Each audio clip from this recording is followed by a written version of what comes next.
আজকে আমি একটা ঘটনা শেয়ার করি। 5ই আগস্টের আগে যে আন্দোলন হয়, এই এরকম একটা আন্দোলনে আমি যোগ দিয়েছিলাম। ফার্মগেটে আন্দোলনটা হয়েছিল। বিজ্ঞান কলেজের পোলাপাইন ছিল, আলো কলেজের পোলাপাইন ছিল। তো আমি আন্দোলন ছিলাম, ওখানে ছিলাম, উপস্থিত ছিলাম।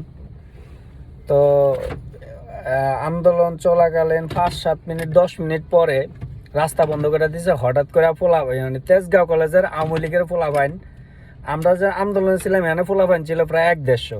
আর তেজগাঁও কলেজের থেকে আওয়ামী লীগের পোলাপাইন বেড়েছে 50-60টা, বাইরে লাঠি সোটা দিয়ে দৌড়ান দিছে। আমিও এই জায়গায় মাইর খাইছিলাম। আমার মোবাইলও নিয়ে গেছিল। পরে যাই হোক পরিচয় দিছে আর মোবাইল দিছে।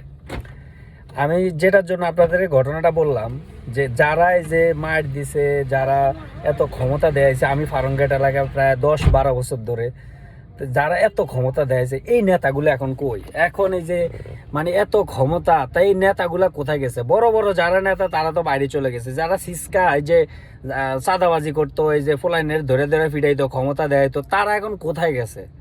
তারা কিন্তু এখন দেশে নাই, এলাকায় খুঁজে পাওয়া যায় না। হেরা আবার দেখা গেল অন্য দলে যোগ দিয়ে ফেলছে, মাইটের খাইছে। যাই হোক, এখন যারা বিএনপির যারা মানুষের সাথে জোর জুলুম করতেছেন তাদেরকে বলতেছি, আওয়ামী লীগ কিন্তু আবার ফিরে আসতেছে। আজকে চট্টগ্রামে মিছিল করছে। যদি আওয়ামী লীগ ফিরে আসে, তোমাদের বিসি ছিঁড়ে ফেলবে। আর তোমরা দল চেঞ্জ করো না, খবরদার। তোমরা কিন্তু যা করতেছ এগুলা সব ফেজ চিনা রাখা হয়েছে। দল চেঞ্জ করো না, বোঝো নাই? আমি কিন্তু 5ই আগস্টের আগে বিএনপি ছিলাম, জাস্ট সাপোর্ট করতাম। দল কিন্তু 5ই আগস্টের পরে চেঞ্জ করে ফেলছি তোমাদের কর্মকাণ্ডে। তো তোমরা চেঞ্জ করো না।